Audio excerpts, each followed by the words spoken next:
यह बाइबल इन 1 ईयर का हिंदी प्रकरण है। 5वां दिन। सभी भली चीजें।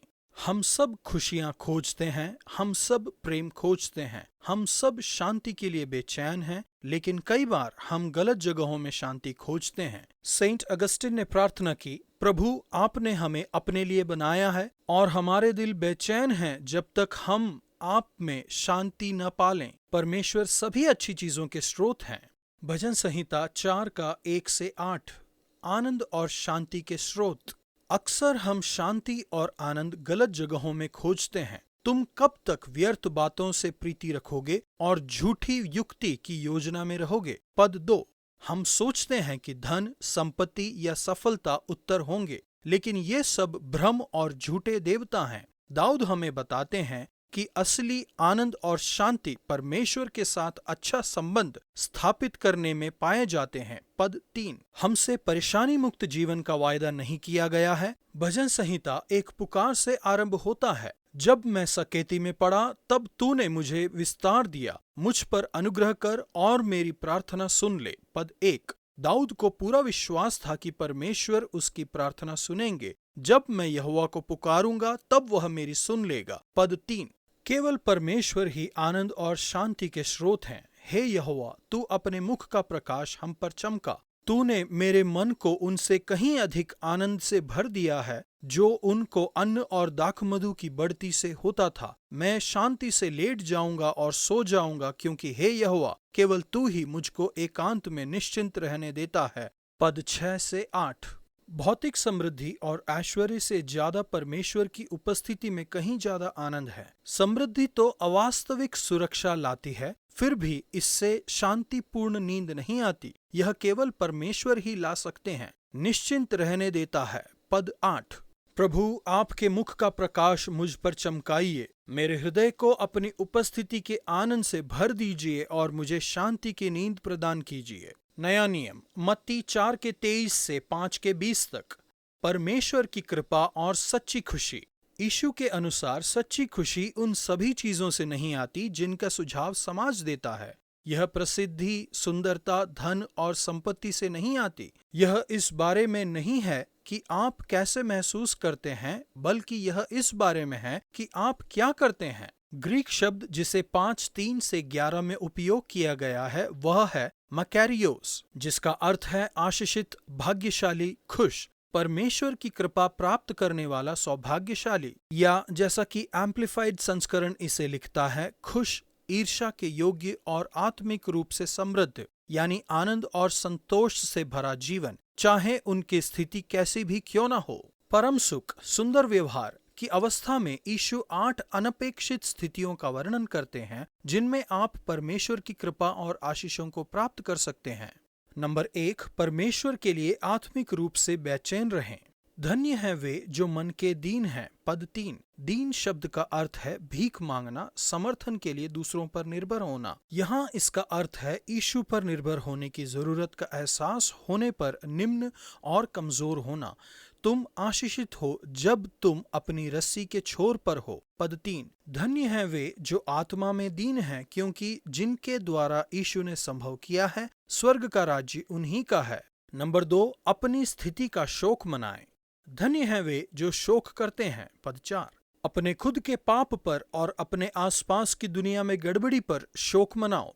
जो रो रहे हैं उनके साथ शोक मनाओ। जिनसे आप प्यार करते हैं उनके खोने पर रोना और शोक मनाना गलत नहीं है। यीशु ने वादा किया है कि जो शोक करते हैं वे शांति पाएंगे। परमेश्वर की सांत्वना किसी भी तरह से सामान्य सांत्वना से परे है। जैसा कि जॉयस मेयर लिखती हैं, किसी परेशानी का होना लगभग उचित है ताकि हम इसे अनुभव करने के काबिल हो सकें।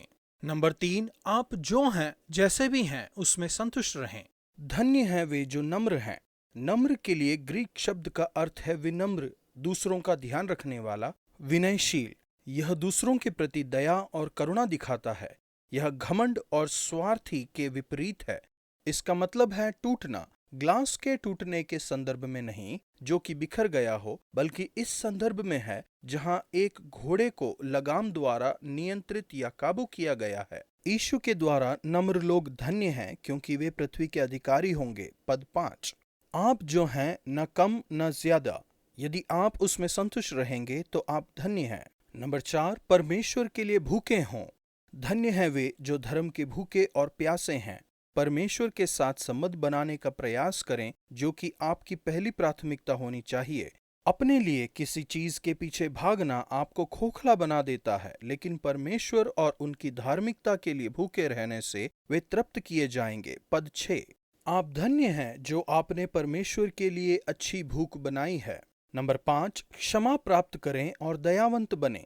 धन्य हैं वे जो दयावंत हैं, क्योंकि उन पर दया की जाएगी। पद 7, लोगों को वह ना दें जिसके वे योग्य हैं, बल्कि उन्हें वह दें जिसके वे योग्य नहीं हैं। जैसा कि C.S. लुइस लिखते हैं, मसीही होना यानी उसे क्षमा करना जो क्षमा करने के योग्य नहीं है। परमेश्वर ने आप में अक्षम्य को क्षमा किया है। धन्य हैं वे जो दयावंत हैं, उन पर दया की जाएगी। नंबर 6, पूरी तरह से निष्कपट रहें। धन्य हैं वे जिनके मन शुद्ध हैं। पद 8, यह सिर्फ बाहरी पवित्रता नहीं है, बल्कि ईमानदारी, निष्कपटता, सच्चाई और प्रामाणिकता है। यह वह पवित्रता है जो आपको परमेश्वर को देखने में मदद करती है। पद 8, पवित्र मन आपके विचारों से शुरू होता है, क्योंकि आपके विचार आपके शब्द और आपके कार्य और आपका चरित्र बनाते हैं। मन का शुद्ध बनना यानी जैसे हम हैं वैसे ही दूसरों को दिखाना, अपने सभी टूटेपन में और अति संवेदनशीलता में। आप धन्य हैं जब आप अपनी अंदर की दुनिया को पाएंगे, यानी अपने मन और हृदय को सही करेंगे। नंबर 7, मेल मिलाप करवाने का प्रयास करें। धन्य हैं वे जो मेल करवाने वाले हैं। पद 9, मतभेद खड़ा मत कीजिए, बल्कि शांति बनाए रखिए। यीशु परमेश्वर के पुत्र आपके लिए क्रूस पर शांति बनाने के लिए आए। कुलुसियो 1:20। धन्य हैं वे जो मेल करवाने वाले हैं, क्योंकि वे परमेश्वर के पुत्र कहलाएंगे। मत्ती 5:9। आप तभी धन्य होंगे जब आप लोगों को प्रतियोगिता करने या लड़ने के बजाय सहयोग करना सिखाएंगे। नंबर 8, कुछ भी अपेक्षा न करें, बल्कि सताव की अपेक्षा करें। धन्य हैं वे जो धर्म के कारण सताए जाते हैं। पद 10, अपमान के अलावा दुनिया से किसी भी चीज की अपेक्षा न करें, लेकिन परमेश्वर सताई गई कलीसियाओं के साथ है, क्योंकि स्वर्ग का राज्य उन्हीं का है। पद 10, आप धन्य हैं जब परमेश्वर के प्रति आपका समर्पण सताव को उकसाता है। हमने यहाँ पर तीसरा तरीका देखा है जिसमें यीशु ने पुराने नियम को पूरा किया। हम पहले ही देख चुके हैं कि यीशु ने पुराने नियम के इतिहास को पूरा किया है और किस तरह से उन्होंने पुराने नियम की भविष्यवाणियों को पूरा किया है। अब पहाड़ के उपदेश में इसकी गहराई और अर्थ को प्रकट करते हुए यीशु पुराने नियम की व्यवस्था को पूरा करते हैं। एक पल के लिए भी यह न सोचें कि मैं वचनों को तोड़ने आया हूँ, ना ही परमेश्वर या भविष्यवक्ताओं की व्यवस्था को। मैं यहाँ तोड़ने नहीं, बल्कि इसे पूरा करने आया हूँ। 5:17। एक अमेरिकी रॉक गायक पासबान बने, जॉन विम्बर। उन्होंने कहा कि यीशु अतृप्य हैं। हम उन्हें खुश करने के लिए सब कुछ करते हैं, लेकिन उन्हें कुछ भी संतुष्ट नहीं कर पाता। मैं यीशु से संतुष्ट रहा हूँ, लेकिन वह मुझसे संतुष्ट नहीं रहे। वह मानकों को बढ़ाते रहते हैं, वह ऊंचे स्थानों में चलते हैं। पहाड़ी उपदेश में यीशु ने पैमाने को ऊपर उठाया, हमें नीचा दिखाने के लिए नहीं, बल्कि हमें ऊंचा उठाने के लिए। मैंने तुम्हें पहाड़ की चोटी पर एक दीवट पर रखा है। चमको 5:16। प्रभु, इस वर्ष मुझे पहाड़ी उपदेश के मूल्यों द्वारा जीने में और परम सुख को साकार करने में मेरी मदद कीजिए, ताकि मैं अपने आसपास की दुनिया में चमक सकूं। पुराना नियम, उत्पत्ति 9:18 से 11:9 तक। प्रेम और एकता का स्रोत। प्रेम ढकता और सुरक्षित करता है। यह दूसरों की कमजोरियों और गलतियों को उघाड़ने का प्रयास नहीं करता। यह दूसरों की दुर्गति पर प्रसन्न नहीं होता, बल्कि आज का पद्यांश नूह के नशे में होने से शुरू होता है। सच्चाई यह है कि वह एक धार्मिक व्यक्ति था। इसका मतलब यह नहीं कि उसमें कोई गलतियां नहीं थी। शेम और येपेत दोनों को आज्ञा दी गई थी कि वे अपने पिता के नंगे तन को ढांप दें। 9:23। प्रेम और एकता साथ साथ चलते हैं। बाबुल की गुम्मट आपसी फूट का उदाहरण है। 11:1-9।